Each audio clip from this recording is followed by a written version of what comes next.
Ahora tiene la palabra el fiscal, excelentísimo señor don Roberto Valverde. Adelante. Buenos días, muchas gracias por contar conmigo y por la confianza.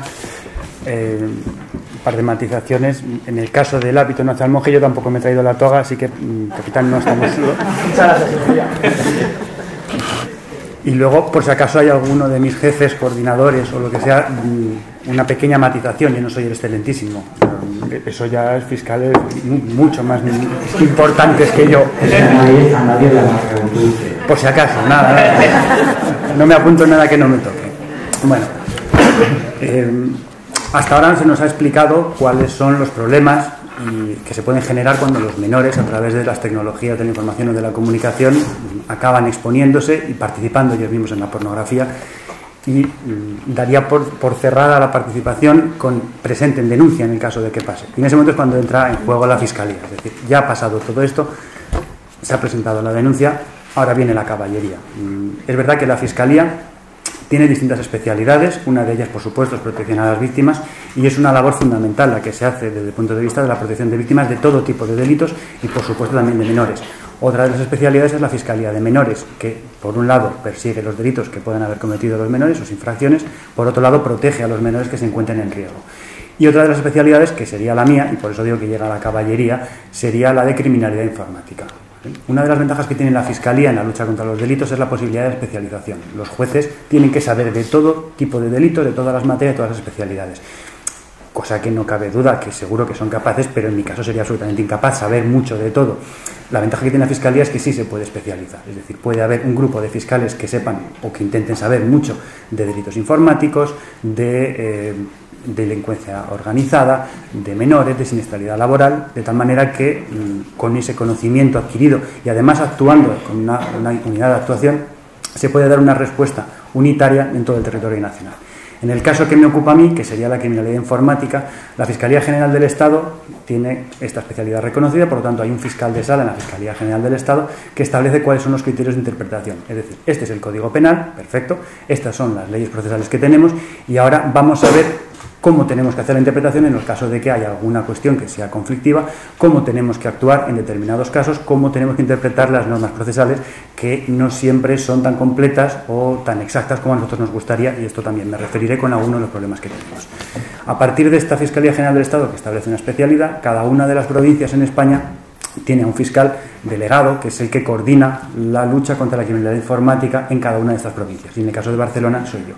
Pero lo que les digo yo se lo podría decir perfectamente de la misma manera y seguro que mucho mejor cualquiera de mis compañeros delegados de cualquier otra provincia, porque la gracia que tiene la Fiscalía, como digo, es esa actuación unitaria. Es decir, yo voy a hacer lo mismo, o debería de hacer lo mismo, que haga cualquiera de mis compañeros. Por lo tanto, esto que oí ayer precisamente en la radio, hay que unificar criterios porque no puede ser que en un sitio se haga una cosa y en otro sitio se haga otra. La Fiscalía va a hacer siempre lo mismo. Y si tenemos dudas de si hacerlo así o así, tenemos una coordinación en Fiscalía General del Estado, de tal manera que siempre vamos a actuar de la misma manera. Nos guste o no nos guste, y no siempre nos gusta, como sucede en el caso de la lucha contra la pornografía en Internet. No es que no nos guste luchar, sino que a veces lo que nos encontramos detrás no es a el malvado delincuente que todos imaginamos, sino a un chaval de 16, 17 años que ha convencido a su novia o que su novia la ha convencido a él para desnudarse, y al final esas imágenes han acabado a saber dónde. Hasta el punto nos puede parecer que aquí hay que tener cuidado, que dependiendo de las circunstancias en las que se haya producido esta elaboración, aplicaremos o no el sentido común, que es esto se ha hecho con mala fe, con la finalidad de crear pornografía infantil y después difundirla, o entrar dentro de la relación de pareja. Y ahora me explico. Si yo, señor de 40 años, tengo una novia de 15 y la convenzo para que se desnude, la grabo, yo estoy elaborando pornografía infantil y me van a caer hasta 9 años de prisión. Si en lugar de tener 40 años tengo 15 años y medio y mi novia y yo nos ponemos de acuerdo para grabarnos, en teoría, hombre, a prisión no va a ir porque es menor de edad, pero el delito es el mismo. Yo he convencido a mi novia de que se desnude y se grabe. Si lo hago yo, me voy 9 años, ¿tiene sentido que a un chaval de 15 años y medio le digamos, has cometido este delito? Ahí la edad, la madurez y el acuerdo entre las partes tiene consecuencias, evidentemente. Si es mi hija la de 15 años que se ha desnudado, las consecuencias en casa van a ser muy graves, no va a volver a salir nunca más, nunca, castigada a todo para siempre. Pero penalmente no puede tener esta misma repercusión, ¿de acuerdo? El problema que nos encontramos con los menores pero también con los mayores de edad en materia de pornografía. Voy a hablar solo de pornografía, no nos vamos a engañar. Yo de alcohol pues no les voy a hablar, ya se ha hablado médicamente las consecuencias que tiene, y como a mí me han llamado como fiscal de criminalidad informática, pues en informática no hay alcohol, así que me centro en lo que... Bien, los menores, pero también los mayores nos movemos en Internet. Yo recuerdo cuando hace 10 años empecé esta especialidad y me especialicé en la materia, los delitos que teníamos eran estafas, delitos de descubrimiento de secretos, empresas, etcétera, y pornografía infantil. A día de hoy, 10 años después, los delitos son los mismos. Los porcentajes prácticamente son los mismos. La diferencia en materia de pornografía infantil es qué delitos tenemos. Hace 10 años lo que teníamos era malvados señores descargándose pornografía infantil a través de redes P2P de vídeos que se hicieron hace 20 años con niñas en China. A día de hoy la pornografía infantil que tenemos en un altísimo porcentaje son niños de Barcelona que se han desnudado, se han grabado y esa pornografía ha acabado en las redes. Que no digo yo que las niñas de China, evidentemente, de hace 20 años no tengan la misma necesidad de protección, pero los niños de Barcelona me pillan más cerca para protegerlos. Aquí sí que puedo ver por qué se está elaborando, en lugar de por qué un señor de Barcelona está descargándose unos vídeos. Bien, en eso ha cambiado. Ahora elaboramos. Antes era una cuestión absolutamente marginal y a día de hoy es una industria prácticamente. Otra cuestión es el uso que se le dé, si se comercializa o no, pero la explotación de los menores o la autoexplotación de los menores es una realidad. Y esto deriva en gran medida, desde mi punto de vista, del acceso de todos los menores y también, como digo, de los mayores a pornografía infantil en Internet. Podemos hablar, por supuesto, de la falta de madurez que tienen los menores de edad, que es determinante. Evidentemente, el influjo o la percepción que voy a tener yo con 40 años no es la que va a tener un chaval de 14, pero lo cierto es que a día de hoy no era fácil lo siguiente, acceder a pornografía.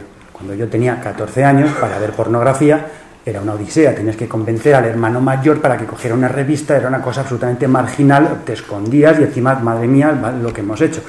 A día de hoy te pones en Google, escribes lo que os apetezca y evidentemente tenemos ahí pornografía. Esa facilidad lleva a que el acceso sea absolutamente inmediato y a su vez lleva a una banalización. Es decir, si es tan fácil, no será tan malo.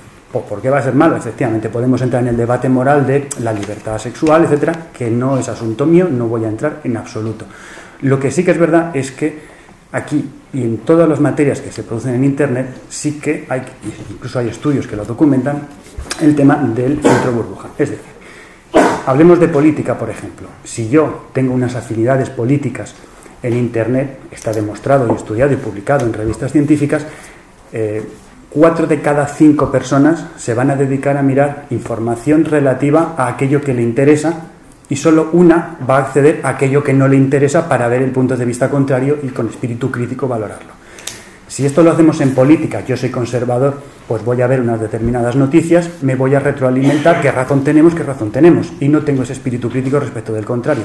De la misma manera que si soy muy progresista y sigo a determinados partidos y a los idearios de tales partidos, yo me creo que el mundo es así, porque solamente estoy viendo lo que me interesa, no me interesa lo demás. Pues vamos a la pornografía y a los adolescentes. Si es tan fácil acceder a Internet, a pornografía en Internet, si es tan fácil ver estos vídeos, si yo pongo esta especialidad de pornografía y tengo miles de vídeos y lo puedo ver cuando sea y mis amigos lo ven y luego comentamos la jugada, pues esto es lo normal. Y lo normal no es 4 personas acostándose con una quinta persona, cosificándola de manera total, utilizando y con una escena que eso está grabado con profesionales más o menos explotados sexualmente, está pagado y es ficción. De la misma manera que no resolvemos nuestros conflictos a tiros como en una película de vaqueros, esto no es el sexo, señores, esto es pornografía, ¿de acuerdo? Pero cuando tienes 14 años y lo ves todos los días, llega un momento en el que eso te parece la normalidad y nos encontramos con que eso luego después tiene consecuencias. Y las consecuencias, por un lado, es como se ha comentado, ¿por qué no me voy a desnudar? Si estoy todo el día viendo a mis ídolos de fútbol, a mis ídolos de la música o a mis ídolos del cine posando con más o menos ropa, pues ya está. Si de repente salta la noticia de que se han publicado las imágenes de famosas desnudas, vamos a ver para atrás. O sea que todas las famosas a las que yo sigo y que me gustan se graban desnudas. Que se publique, va, mala suerte porque van a por ellas, pero a por mí no van a ir porque tengo 14 años y no le importa a nadie. Con lo cual, ¿qué problema hay? Pues sí, todos estos problemas que luego se va a publicar, etcétera, etcétera, pero con 14 años no los valoras. Una segunda consecuencia es a la hora de tener relaciones sexuales. La cosificación de la mujer que se produce en la pornografía que se ve en Internet, eso cala igualmente, de tal manera que yo, con 14, 15, 16, 17 años, me creo que el sexo es eso, y que una mujer en el sexo es eso. Y a su vez, dándole la vuelta, la mujer se puede llegar a creer que el sexo es eso, y yo en una relación sexual me puedo comportar así, o me debo, o esto es lo suyo y lo normal. Es un problema esa cosificación, y es un riesgo real. Y todo esto tiene una serie de consecuencias que, como digo, son penales, que es para lo que yo he venido a hablar aquí. En primer lugar, cuando quien se desnuda es un menor de edad, sea su novio con quien se desnuda, sea un desconocido que le ha convencido, o sea quien sea, un menor de edad que se desnuda y se graba o se fotografía, está elaborando pornografía infantil. Y a ese menor no le vamos a meter en la cárcel ni a una medida ni nada de nada, pero a quien le convence sí, y si es adulto, con mayor motivo. ¿De acuerdo? Es decir, no estamos haciendo fotografías que a la larga, sí, por supuesto, el menor va a pasarlo muy mal en el colegio, toda una serie de consecuencias y de delitos. Pero la primera consecuencia es que ese material es tan delictivo como pueda ser las drogas. Quiero decir, aquí tenemos un vídeo de mi hija de 10 años desnuda y aquí tengo un paquete de cocaína. Las penas en un caso y en el otro, por la elaboración y la creación, son hasta 9 años de prisión. Y si yo lo tengo, soy poseedor de una materia que es delictiva. Y si yo lo vendo, esto es un delito. Y si yo lo distribuyo, si trafico, etcétera, etcétera. Esta es la primera consecuencia, que acabamos de crear o favorecer la creación de un material altamente delictivo. Primero, porque eso es alimento para los que demandan esto en el mercado. En segundo lugar, por las consecuencias evidentes que tiene para los menores que han participado en esto, que son las que nos han anticipado. Los posibles delitos de delito contra la integridad moral de ese menor, porque evidentemente cuando el novio se enfada y ya no somos novios y ahora lo publico, estará cometiendo una infracción o un delito según sea mayor o menor de edad, tendrá unas consecuencias. Pero cuando yo, que soy el amigote del novio, lo recibo y digo, joder, mira lo que me ha mandado mi amigote, también estoy cometiendo un delito. Y cuando eso lo hace todo el colegio, a la niña la tenemos que mandar al psicólogo para que no se nos suicide, como ha pasado en algunos casos. Es decir, no solamente la consecuencia acaba en cuando el novio se chiva, sino cuando eso acaba en Internet, en las redes sociales, y tiene una serie de consecuencias para la menor, integridad moral, distribución de pornografía infantil, etcétera. Desde otro punto de vista, como decía, la posibilidad de la cosificación y la normalización de las fórmulas de pornografía infantil que se recogen dentro de Internet tiene también consecuencias como abusos sexuales o agresiones sexuales. Porque si en una representación de pornografía que yo estoy viendo todo el día y mis amigos también y lo comentamos, 4 personas se acuestan con una quinta que no está muy convencida, pero bueno, va, estos son abusos o agresiones sexuales según se haya producido de una manera o de otra, si ha habido violencia o intimidación. Esas son consecuencias que también pueden derivar, no solamente de tiene 14 años, no sabe lo que hace y ha crecido, sino de estar viendo estas materias. Estas son las consecuencias penales.